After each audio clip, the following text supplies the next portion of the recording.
Good morning students. आज मैं आपको आर्टिकल में ए एन दी में एन का प्रयोग बताऊंगा कि एन का हमें यूज कैसे करना है। एज यू नो, जैसा कि आप जानते हैं, यूज का प्रयोग जब किसी शब्द का पहला अक्षर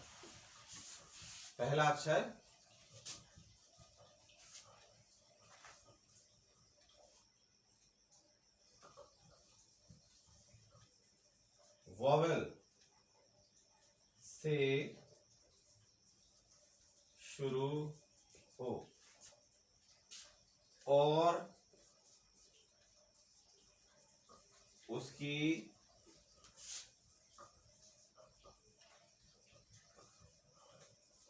ध्वनि भी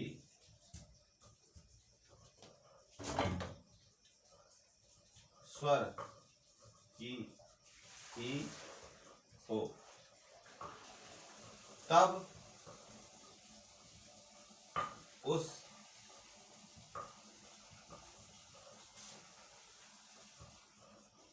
आर्टिकल के आगे हम एन का प्रयोग करते हैं। जैसे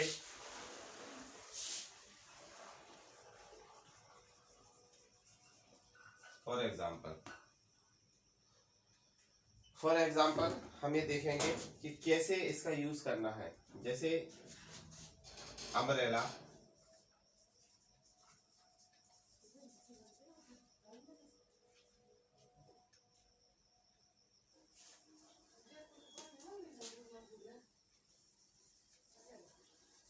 एप्पल,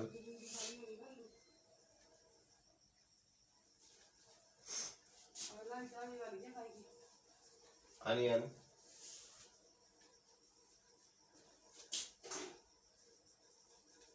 ऑरेंज। हम यहाँ देखेंगे कि ये कुछ वर्ड्स हमने लिए हैं आर्टिकल के लिए, खास तौर पे जिनमें पहला अक्षर हमारा वोवेल है, दैट मीन्स स्वर है। तो हम ये देखेंगे कि इसमें हमें क्या है, इंग्लिश और हिंदी का कॉम्बिनेशन लेके चलना पड़ेगा, अदरवाइज ये गलत हो जाएगा। क्या?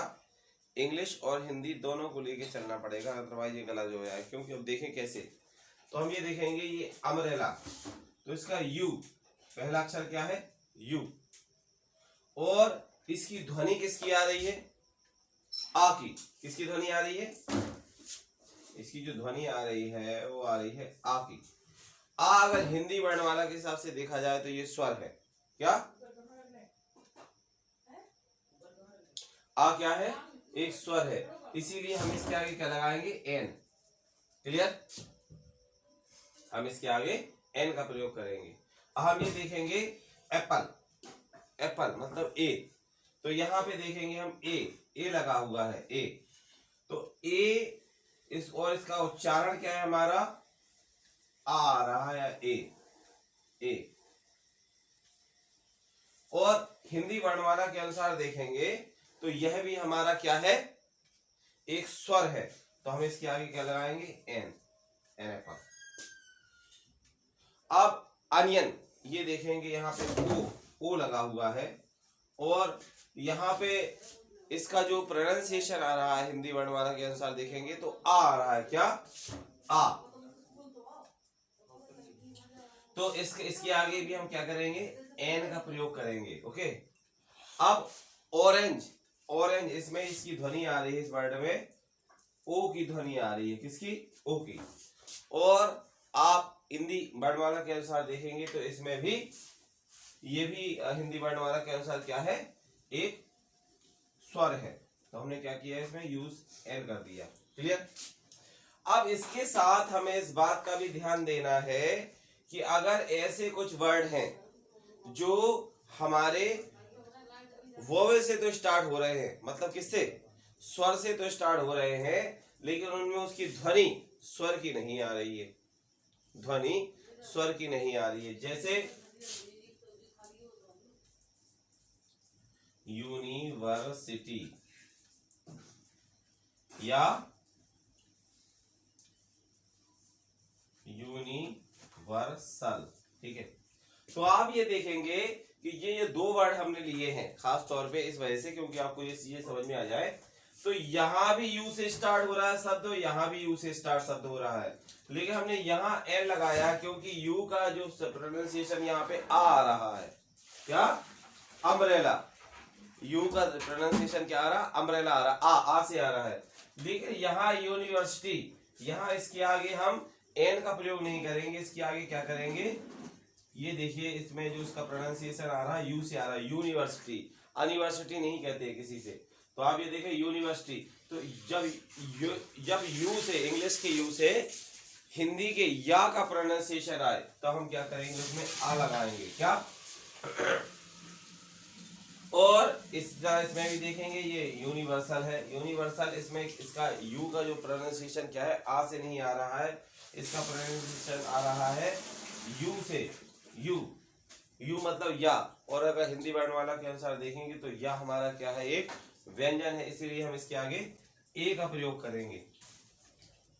सो I think now you understand what is I am going to say, what did I से।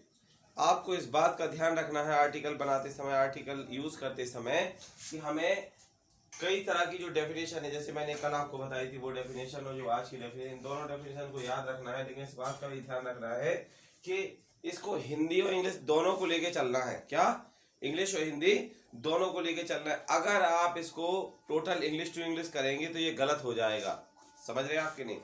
अगर आप ये सोचेंगे कि टोटल इंग्लिश टू इंग्लिश भी हमें इसको स्टडी करना है, तो total English to English study में ये नहीं हो पाता है। इसीलिए मैंने इसको इंग्लिश और हिंदी दोनों का कॉम्बिनेशन करके बनाया, जिससे कि आप आसानी से इसको कॉन्सेप्ट को समझ लें।